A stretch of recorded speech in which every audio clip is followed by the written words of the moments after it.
Bonjour, aujourd'hui on va parler du Hérouv. On est donc dans les lois de Hérouvine, chapitre 6, halakha numéro 24. On sait qu'il y a deux types d'Hérouv. Il y a Hérouvé Troumin, donc c'est tout ce qui est l'interdiction de se déplacer à plus d'1 kilomètre dans un endroit où il n'y a pas de maison. On peut marcher autant de temps qu'on veut, tant qu'il y a des maisons, il y a des habitations, etc. À partir du moment où il n'y a rien du tout, on ne peut pas aller plus loin qu'1 kilomètre. La solution à ça, c'est Hérouvé Troumin, donc de poser un peu de nourriture au bout d'1 kilomètre, et puis on nous rajoute, on peut à ce moment-là aller à 1 kilomètre de plus. La deuxième chose, c'est Hérouvé Chatzerot.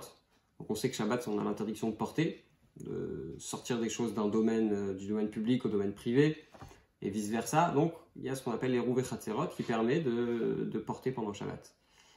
La question qu'on va essayer de voir aujourd'hui, c'est l'idée de la bénédiction.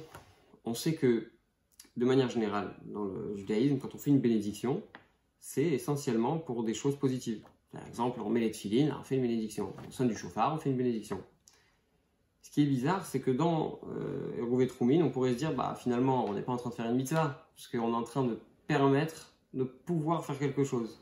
Par exemple, on va pouvoir porter pendant Shabbat, mais ça n'a pas, a priori, on n'a pas besoin de faire une bénédiction. Eh bien, en fait, ce que le Maggid Mishneh explique, dans des commentaires sur le Rambam, il dit que de la même façon que dans Netilat Yadayim, vous savez, quand on se lave les mains pour manger du pain, se laver les mains, c'est pas une mitzvah en soi, mais ça nous permet de manger du pain, c'est une institution de nos sages, des Chachamim, et donc c'est la raison pour laquelle on fait quand même une bénédiction.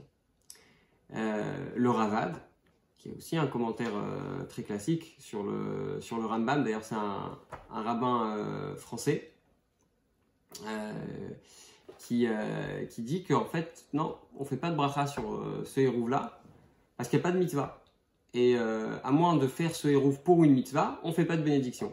Et certains ont voulu expliquer le Rambam, le Ravad, en disant que, par exemple, quand on parle de hérouv pour pouvoir porter, étant donné qu'il y a énormément de gens qui sont bloqués chez eux, qui ne peuvent pas sortir de la maison, ou qui ont envie de sortir de chez eux et d'emmener des choses chez des amis, etc. Et donc ça va rajouter pendant Shabbat un certain plaisir. Parce que quand on peut sortir pendant Shabbat, et qu'on peut prendre les enfants avec une poussette par exemple, et qu'on peut amener de la nourriture chez quelqu'un, forcément ça amène énormément de joie, etc. Et donc dans ce cas-là, le hérouv prend forme, il aide à faire une mitzvah. Et donc, à ce moment-là, on a la possibilité de faire la bracha dessus, ce qui n'est pas le cas du hérouv qui nous permet d'aller un peu plus loin.